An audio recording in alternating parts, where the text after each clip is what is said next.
5 weeks. Just 5 weeks from today is Carolina's first basketball game of the season, hosting Radford on Monday, November 6th. So, what a perfect time to make some lists of 5 things that you need to be aware of heading into the season. You are Locked On Tar Heels, your daily podcast on the UNC Tar Heels, part of the Locked On Podcast Network, your team every day. Hey there, it's Monday, October 2nd, 2023. Welcome into the Locked On Tar Heels podcast, the only daily North Carolina show out there. I'm your host, Isaac Shade, and I want to thank you for joining us to get your Tar Heels every single day. Today's episode is brought to you by FanDuel Sportsbook, the official sportsbook of Locked On. Make every moment more. Right now, new customers can bet $5 and get $200 in bonus bets, guaranteed. Visit FanDuel.com/lockedon to get started. Well, seriously, coming up, literally 5 weeks today. I cannot believe it's so close. So I thought, Radford coming up, 5 weeks, Monday, November 6th, it would be a cool opportunity to give you some lists of 5 things to help get you ready for the season. So 3 segments on the show, 5 things per list, 3 segments of 5 makes total sense. So here's what it's going to be. 5 records that might fall, 5 things that need to be fixed from last year for Carolina to get back to being Carolina. But first, we're going to talk about 5 matchups that are going to be appointment viewing, non-Duke edition. Because obviously, anytime you name 5 any games in a Carolina season, the 2 Duke games are going to be at the top of that list. So let's put those aside, and we're going to pick 5 other games that are you have to be glued to the TV in real time, or you have to be in your seats way in advance of tip-off in the Smith Center to make sure you're ready. Like, these are the kind of games we're talking about right here. Appointment viewing, non-Duke edition. And by the way, with all these lists, I'd love to hear what you would put on these lists. What do you agree with me on? What do you disagree with me on? Let me know in the comments. So let's take these games chronologically. First, let me give you 2 honorable mentions, and that's essentially because we don't know who Carolina is going to be playing in these 2 games. Here's what I mean. Battle for Atlantis, that's this year's multi-team event. The second game, Carolina will most likely be playing Villanova. If not, it would be Texas Tech, which would be cool because you get to face off against Kerwin Walton. But if the Tar Heels get to face Villanova, that would be a big-time matchup. Villanova is going to be right back to being Villanova again this year. And then the third game of the Battle for Atlantis, if matchups play out, it should be Carolina and Arkansas, which would be another high-level, incredible game. If not Arkansas, it would either be Memphis, Michigan, or Stanford. And while those names sound not exactly the high-level games you're looking for this year. So hopefully that'll be against Arkansas. All right. That said, here are the 5 games I'm actually putting on the list. I'm going to give them to you, again, as I said, chronologically. Number 1, and this is a non-conference gauntlet coming up. This is North Carolina hosting Tennessee, actually right after the Battle for Atlantis in the Smith Center. This is the inaugural ACC-SEC Challenge, Wednesday, November 29th on ESPN. A couple reasons I put this game on the list. Number 1, last time Carolina played Tennessee, they got embarrassed. It was at the Hall of Fame tip-off 2 seasons ago, like early on in the year where Carolina ultimately went to the national championship game. The Vols won that game 89-72. That was November 21st of 2021. Now, all-time Carolina leads this series against Tennessee 10-2.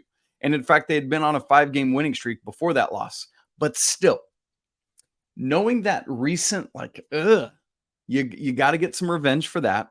Not only that, Tennessee projects to be really, really good this year. At BartTorvik.com, they're a top 5 team. Everywhere I've looked, they're a consensus like top 10, top 15 team. I think they are not a dark horse, like a top contender to win the SEC this year, along with Texas A&M, actually, if you didn't know that. Maybe Kentucky, depending on how they bring all their stuff together. But I just think this is going to be a key, critical matchup for Carolina against a Rick Barnes team. You know how those matchups go and how they play. So you got to be ready to be tough. So often Carolina gets that soft reputation. This is a chance to buck that and say, no, we're not soft. We're ready. Bring us the fire.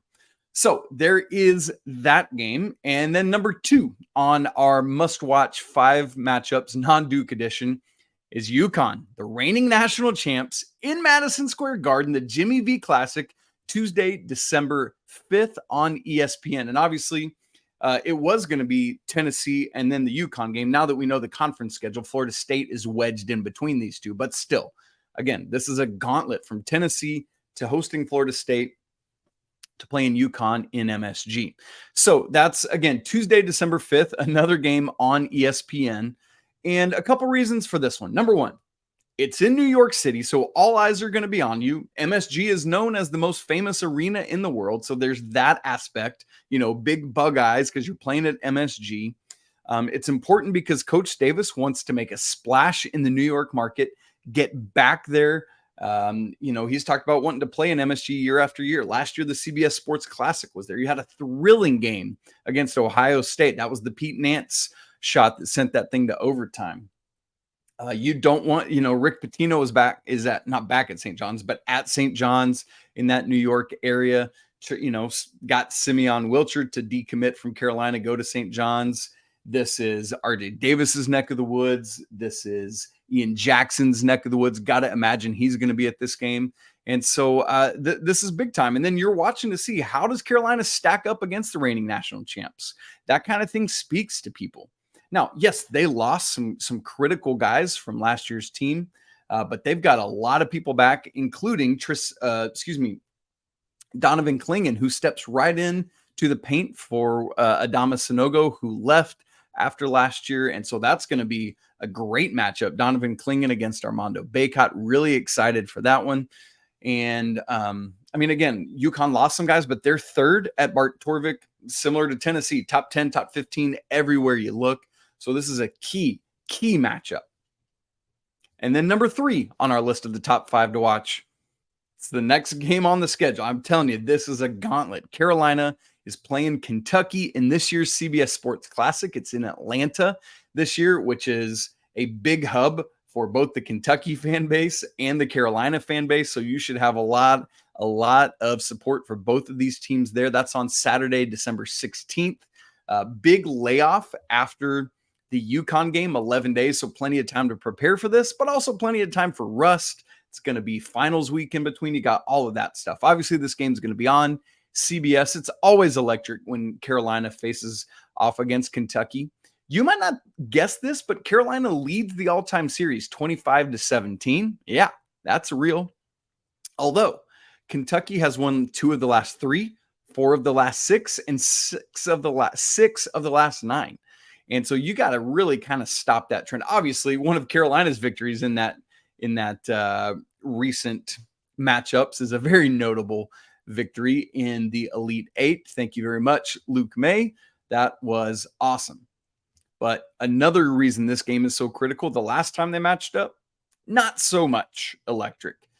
Kentucky won that one 98-69. That was back on December 18th of 2021. A 29-point loss. That is complete. I said the Tennessee loss was embarrassing.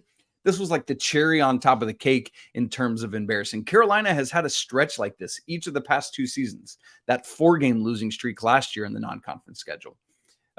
Purdue and Tennessee and Kentucky 2 years ago. Like, this cannot happen. So Carolina, out of this 3-game stretch we've just talked about, Tennessee, UConn, and Kentucky, they need to win at least 2 of these to feel really good about what they've done in the non-conference portion of the schedule. And so we're going to keep an eye on that. Kentucky's a little bit of an enigma this year. Lots of incoming freshman talent as always. They got Trey Mitchell from West Virginia. Antonio Reeves is back. Great shooter. We'll see what Kentucky is. Number 4 on our list of must-see matchups, non-Duke edition, Carolina's game at NC State on Wednesday, January 10th. This is the 4th game of the ACC schedule, but the 3rd game of like the main chunk of it, if you take out that Florida State game. The first 3 games are all on the road. You're at Pitt on January 2nd, at Clemson on January 6th, and then this game at NC State ends that 3-game road stretch. So both because it's at NC State and what it is in this road schedule, this is a critical matchup. Carolina lost at NC State last year. They lost their two of the past 3 years. Got to stop that streak, similar to what we said about that Kentucky streak. But if Carolina can win at Pitt and at Clemson to kick off the main chunk of ACC play and go into this one being 2-0 on the road in conference with an opportunity to go 3-0, massive. That would be so big. And plus, you love to shut up the NC State crowd. And so you want to go in and do that. Can Armando Bacot handle DJ Burns? Can the Carolina backcourt contain the NC State backcourt? I know they lost several guys off of last year, Quavion Smith, Jarkel Joyner, etc. But man, this is another critically important game. And then the fifth of our must-watch games, appointment viewing, is Carolina hosting Miami on February 26th. This is going to be right towards the end of the schedule. Basically, everyone you see preseason predictions, it's Duke, Carolina, and Miami are the top 3 in the ACC.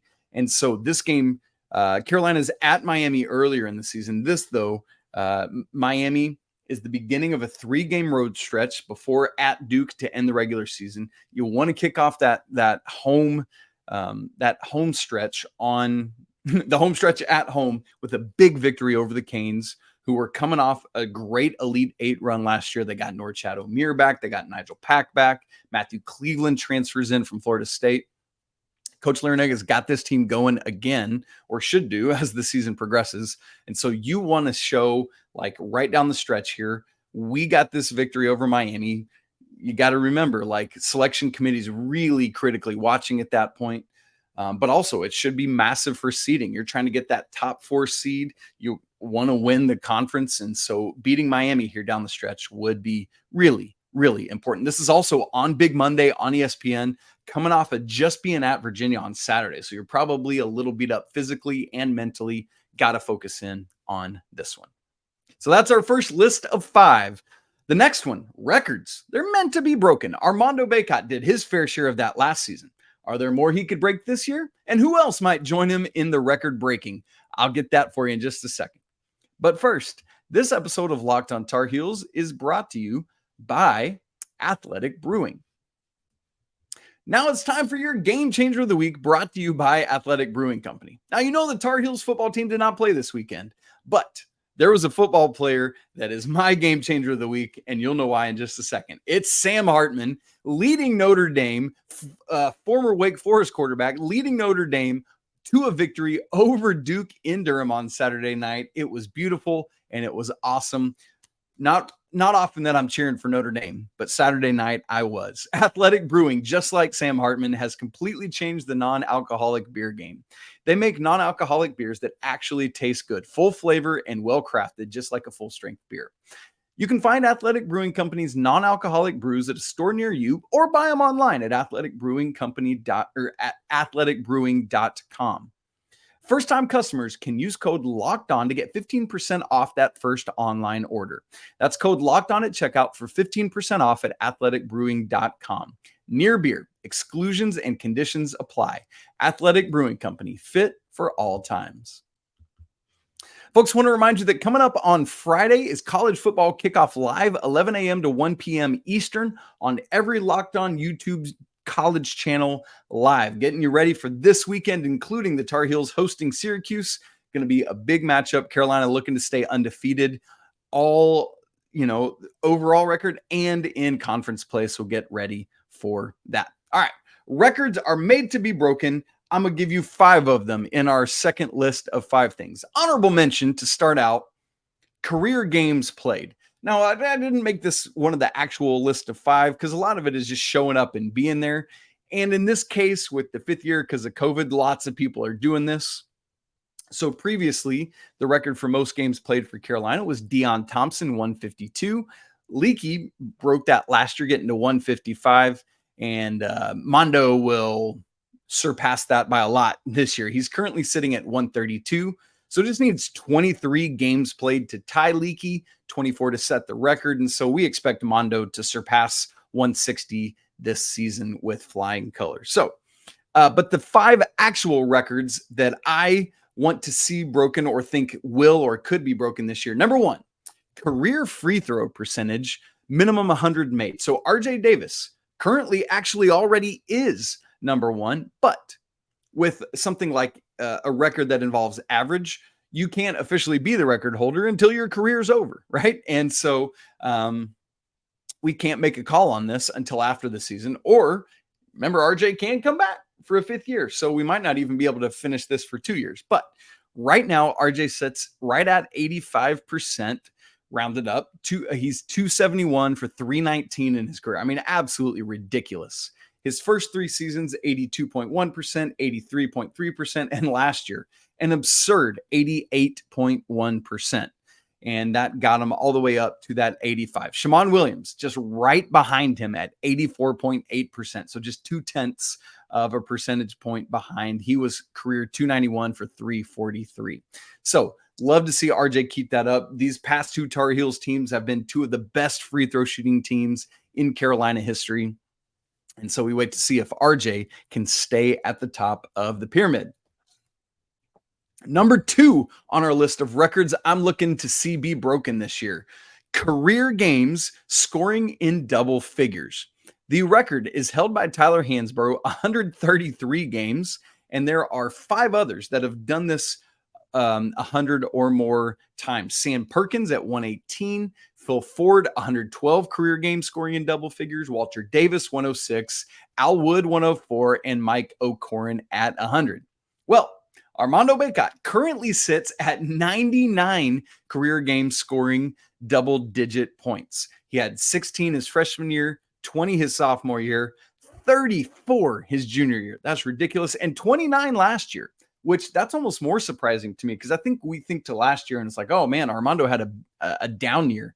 He had double digits 29 times. That's really impressive. So Armando this year, now again, obviously, some people are going to cry asterisk because 5th year, but it is what it is. So Armando needs 20 games scoring in double digits to move into 2nd place. That would give him 119, passing Sam Perkins. He needs 34 games scoring in double figures to tie Tyler Hansbrough, and then obviously 35 games to set the record. In case you're wondering, there are 31 games in the regular season, and Carolina, if they made it to the ACC championship game, if they were a top 4 seed, that would be 3 games. And then you get 6 games if you make it to the NCAA tournament championship. So it's doable for Armando. Going to be tough, but we'll see what happens. I expect a little bit more balanced scoring this year, but you think about getting him to 10, just 10 points, barring injury, seems very, very doable. All right. Number 3 on my list is freshman assist numbers. Obviously, Elliot Cadeau comes into Carolina with the reputation of being a big time passer and sharer of the basketball, highly capable at it. So I want to look at most assists all time for a freshman at Carolina and highest average assists at Carolina, because it's 2 different guys, 2 different years. The most assists in a freshman year is Raymond Felton in 02-03. He had 235 assists. 4 freshmen have eclipsed that. Obviously, Felton had 235. Ed Cota was 1 behind that his freshman year, 234. Kendall Marshall had 230. Can you imagine what he would have done had he been starting his whole freshman year? Yikes, he might have hit 300. And then Ty Lawson got to 213. So I expect, just given the fact that Elliot should be starting all year, given the propensity to be able to share the basketball so well, I expect him to eclipse 200 and very well could pass by Ray Felton's 235. And then in terms of highest average assists per game for a freshman, that number is 6.88. Pretty lofty, but again, if Elliot is who we think he will be, has a great shot to be able to pass that. That was Ed Cota in the 96-97 season. 2 other Tar Heels have had an average assist per game 6 or above their freshman year. Kendall, 6.22, Kendall Marshall, and then Raymond Felton, 6.71. Ty Lawson wasn't quite there. So we'll keep an eye on that for Elliot Cadeau this year. Again, the most assists in a freshman year for a Tar Heel, Raymond Felton, 235. Highest freshman average assists in a season is 6.88 by Ed Cota. Number 4 that I'm watching for on our list of records that are meant to be broken this year is the potential for the single season 3-point baskets made to fall. You might know, and I talk about it a lot, so maybe even from just listening to me, that the record for this is Justin Jackson in the 2016-17 national championship season. He is the only Tar Heel ever to make 100 or more three-pointers in a year. No other Tar Heel has ever done it. Isn't that crazy? He had 105 that season. Second highest on the list, Brady Manek, 98 in the 2021-22 season. So again, no one else has broken 100. Now, the person I would obviously be looking to get to or break this record this year is RJ Davis. Now, in his career, he's not come close to 100. He had 32 his freshman year, 66 his sophomore year, and 63 last year. However, let me say a couple things. I think that last year, a healthy RJ Davis probably gets to 80, just based on what a high percentage he was shooting from three when healthy. I think he gets to 80. And then think about how many three-point attempts Caleb Love took that, yes, are going to be spread around to RJ and Cormac Ryan and others this year. But you got to think that RJ and maybe Cormac get the vast majority of those shots that are that Caleb had last year. So you combine that with a hopefully healthy RJ this year, and no reason to think he couldn't eclipse his previous high of 66. That's just 34 more made. And but still, I think he very well could get to 100 and has a great shot at potentially beating Justin Jackson's 105 made in a season. Going to be fun to watch. And then number 5 on our list of 5 records meant to be broken is single game rebounds. Now, this one is probably if the RJ and three-pointers made isn't the loftiest, this one by far is. The career or the record for most rebounds in a single game in Carolina history is 30. Rusty Clark did that on February 21st of 1968. No other Tar Heel ever has gotten to 30 rebounds. Now, Armando's career high was last year. He had 23 rebounds in a game. There are 6 times in his career he's gotten 20 or more. So, the 20 threshold is very doable. But man, just knowing it's his last year, knowing all the everything he's done to work hard this offseason, even harder than before, I just feel like it's a possibility.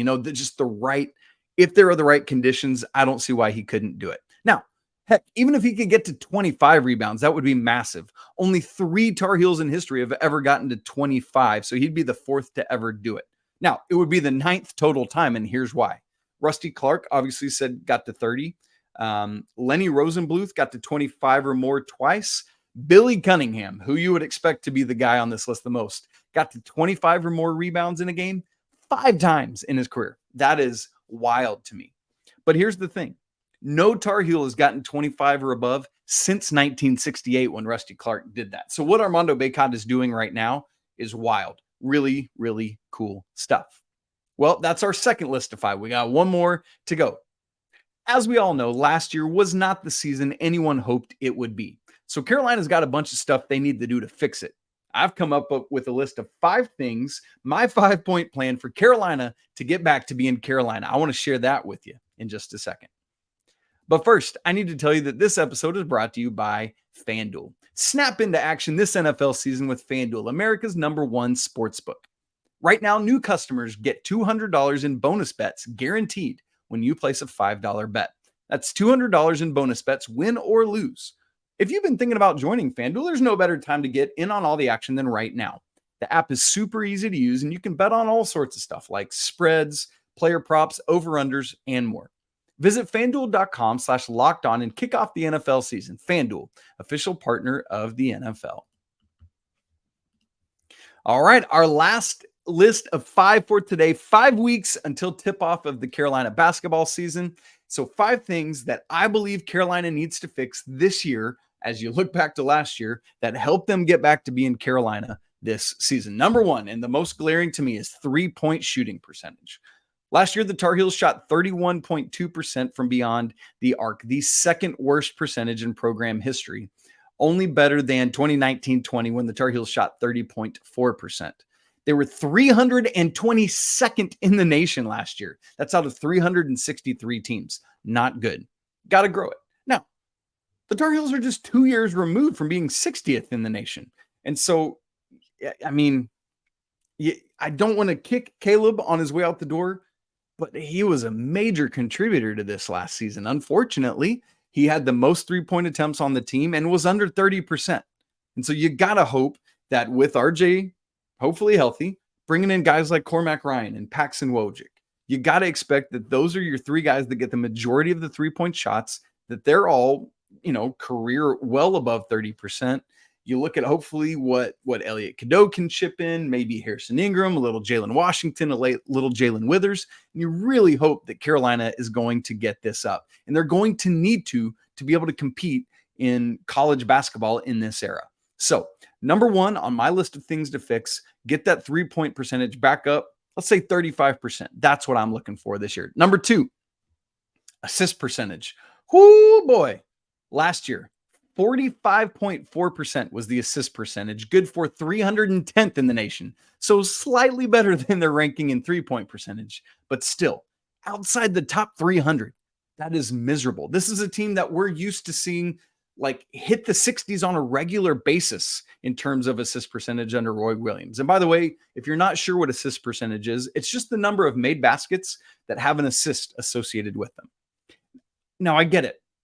In this day and age, excuse me, there is a lot more one-on-one, a lot more pick and roll, a lot of that kind of stuff. But even in pick and roll, you expect a lot of passes from, the point guard to the pick man rolling or whatever it's going to be. And so no reason to think that Carolina can't get back up. And I don't just mean up to 50%. I'm looking can they get back to 60? And you look at all the dudes on this roster who can do it. Not only that, but who are highly capable of doing it at a high level, of sharing the basketball and then finishing for each other. That should be a staple of this team. I mean, we already talked about Elliot Cadeau. You look at Harrison Ingram, who's a point forward. You look at RJ, who is more than capable of running the show. Seth Trimble, who can do it. Cormac Ryan and all his experience. This team should be able to share and share well. Number three on my list of things to fix, role definition. It feels like Carolina just has not had enough of this the past two seasons. Coach Pack talks about this all the time on the show, that guys, the basketball players who don't feel comfortable with what their role is, if it's constantly changing, it's harder to settle into knowing what you're supposed to do on a team. A basketball player who knows and understands and accepts their role is in prime condition to help a team succeed at the highest level. So I'm looking for Carolina to carve out true role definition this year, which brings me to point 4 on our list of things to fix, and that is bench usage. It's no secret that Coach Davis just hasn't used his bench a ton in these first 2 years. North Carolina, you thought they were low in three-point percentage and assist percentage last year. How about this? Carolina was 360th in the nation in bench usage last year. Only Kansas, Rice, and Marshall were used their bench less. Carolina was under 20% of bench usage, 18% in fact. And there were only 13 schools in the nation under 20%, and only 3 of those made the tournament. Clearly a recipe for better success for this team, keeping guys healthy longer throughout the season and doing so using your bench. Now you tighten that bench up once you get the ACC play, but you got to use it more early in the season to figure out what your team is. And then number 5 on my list of things to fix, this also flows right out of bench usage, is getting back to being Carolina tempo. Got to run, and then run some more. I want Forrest Gump to be running through that door. Adam Lucas, in his first day of practice write-up, talked about Coach Davis streaking up the court right beside the guys running to show how fast he wants and expects them to go. Carolina was 99th in adjusted tempo last year. I want to see that get back into that top 50. I want Carolina to run fast break bucket after fast break bucket after fast break bucket. With the way this team shares the ball, I think they're going to be fine in half court offense, but why wait, right? Get ahead of the defense, pitch ahead, and let's get easy buckets. Coach has said this is one of his 4 offensive keys for the year. I want to see it come to fruition. And this is a massive potential advantage for Carolina. You look at this depth and you think, man, I think there's something to it, but you got to take advantage of it. So use the bench and use it to play fast and quick, smart and efficient, but fast. I want to see those fast break numbers come up this year. All right, y'all, that is my 3 lists of 5 things as we are 5 weeks out from tip-off of the season. It's great to be able to start the week back together. I hope that you had a great weekend. We're looking forward to having football again this weekend, keeping that undefeated season rolling. You can follow the show on Twitter at Locked On Heels. You can follow me on Twitter at Isaac Shade. Want to email the show? You can have deeper conversations, lockedontarheels@gmail.com. You can join our Discord where we have more and more conversation grow in this community. The link is in the show notes, whether you're listening or watching. Don't forget to subscribe and smash the like button and leave comments again on your thoughts on the show. What would you change, add, or delete on these lists? Hey, we're going to talk again tomorrow, but for today, I want to remind you that it's always a great day to be a Tar Heel. Until Tuesday, peace.